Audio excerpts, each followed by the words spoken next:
Kes on lobist? Mis on lobitöö? Kes ja millal peab lobistiga kohtumise avalikustama? Sellel loengul räägime lobist ja ametiisikute mõjutamisest. Eestis kehtib alates märtsist 2021 lobistidega suhtlemise hea tava ametiisikutele ehk lobijuhis. Väga oluline on meelde jätta, et läbipaistev lobitöö on normaalne ja täiesti legaalne tegevus. Lobijuhis sisaldab suuniseid ja käitumisjuhiseid, mis aitavad suurendada läbipaistvust ja erapooletust lobistidega suheldes. Räägime alustuseks mõistetest, mis on olulised lobitöö mõistmiseks. Seejärel räägime käitumisjuhistest ja avalikustamisest. Lobitöö on poliitikaotsuse mõjutamine. Poliitikaotsus on näiteks seadus, programm või strateegia, toetus või valdkonna rahastamine. Lobitöö on struktureeritud ja organiseeritud, etteplaneeritud suhtlus. Lobitööd tuleb eristada juhuslikust kohtumisest. Juhuslik kohtumine ja jutuajamine ametiisiku ja lobisti vahel ei ole lobitöö. Lobitöö ei ole selline jutuajamine, kus räägitakse poliitikatest, eelnõudest, toetustest, aga lobistil puudub selge soov otsust mõjutada. Lobist võib olla nii füüsiline kui juriidiline isik. Lobist tegeleb huvikaitsega kas tasu eest või ilma.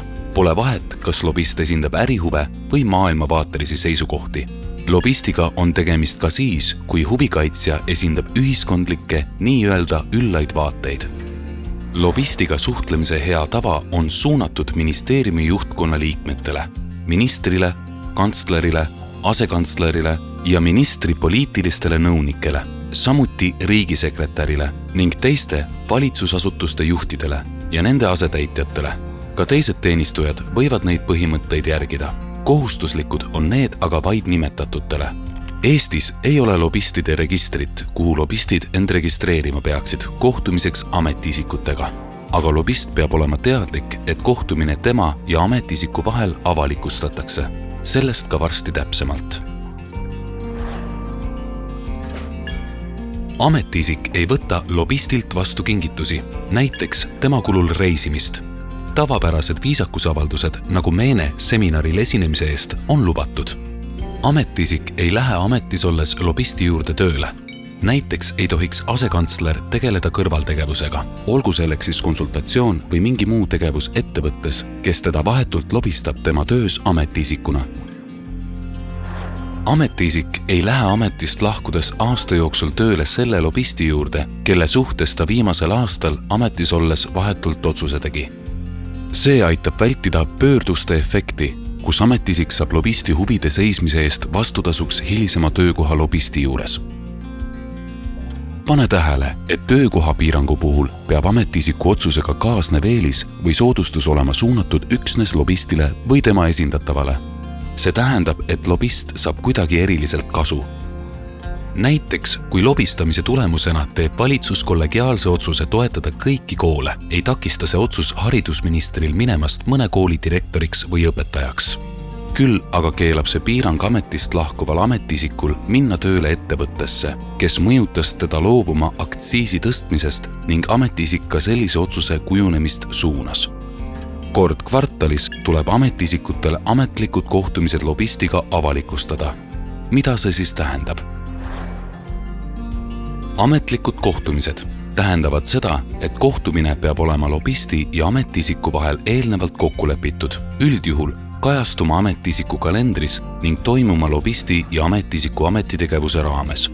Sõprade ja tuttavatega kohtumisi, juhuslikke kohtumisi ja ühist sportimist registreerima ei pea. Kindlasti läheb hea tava eesmärgiga vastuollu see, kui kohtumisi hakatakse teadlikult mitteametlikult korraldama, et vältida avalikustamise kohustust. Mäletate, lobitöö on organiseeritud ja struktureeritud suhtlus lobisti poolt. Kui nii-öelda juhuslik kohtumine on ette organiseeritud, siis tuleb selline lobikohtumine ikkagi avalikustada. Samuti, kui toimub varem kokkuleppimata kohtumine lobistiga, ent see on oma sisult vastav sellistele kohtumistele, mida tuleks registreerida, siis tuleks ka selline spontaanne kohtumine avalikustada. Kahtluse korral on alati mõistlik avalikustada pigem rohkem. Mõned näpunäited avalikustamise kohta veel. Kui eelnõu või muu poliitikaotsuse ettevalmistamise käigus toimub kohtumine kahepoolselt vaid lobistiga, tuleks selline kohtumine avalikustada. Töörühma kohtumisi eraldi avalikustama ei pea. Need tuleks kajastada näiteks eelnõu seletuskirjas. Kui lobisti eesmärgiks on mõjutada toetuse andmist või toetuse saamise kriteeriumide kujunemist mõnele ettevõttele, tegevusalale, sektorile, tuleks selline kohtumine avalikustada. Avalikustada tuleb kohtumine, mille eesmärgiks on riigihanke tingimuste kujundamine. Hankemenetluse ja lepingu täitmise raames toimuvaid kohtumisi ja suhtlust avalikustada ei tule. Kirjavahetus, mille eesmärk on mõjutamine ja sisuks lobitöö, tuleks registreerida asutuse dokumendihaldussüsteemis. Veebis seda kohtumisena avalikustada ei tule. Kohtumisi Riigikogu ja kohaliku omavalitsuse volikogu liikmetega ning diplomaatidega üldjuhul avalikustama ei pea. Kui aga näiteks volikogu liige hakkab kindla sihtrühma toetuseks lobitööd tegema, tuleb kohtumine avalikustada. Mõningaid täpsemaid suuniseid avalikustamise kohta leidub veel. Vaata korduma kippuvaid küsimusi ekraanil olevalt aadressilt. Mis vahe on lobitööl, mõju korruptiivsel kasutamisel ja mõjuvõimuga kauplemisel? Lobitöö on legaalne tegevus, millega soovitakse mõjutada poliitikaotsuseid enda huvides. Näiteks soovib huvirühm saada oma esindatavale soodsamatel ja lihtsamatel tingimustel riigilt toetust. See on lubatud, aga kõik puudutatud huvirühmad peavad saama võimaluse sel teemal kaasa rääkida. Mõjuvõimuga kauplemine ning mõju korruptiivne kasutamine on ebaseaduslikud tegevused. Mõju korruptiivsest kasutamisest rääkisime juba ka 3. loengus. Mõju saab korruptiivselt kasutada vaid ametiisik. Näiteks kui kõrge ametiisik korraldab oma poja planeeringu nii-öelda tõrgeteta menetluse, vihjates oma positsioonile ametkonnas. Mõju korruptiivse kasutamise eest ei pruugi keegi vastutasu saada. Mõjuvõimuga kauplemise puhul saab isik vastutasu selle eest, et lubab kasutada oma mõjujõudu ametiisiku veenmiseks. Mõjutatav isik peab teostama avalikku võimu, aga mõjutaja ei pea. Ta peab olema inimene, kel on või näib olevat autoriteet või mõju ametiisiku üle.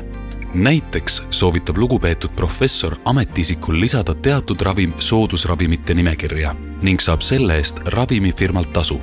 Ametiisik ei tea selja taga tehtud tehingust midagi.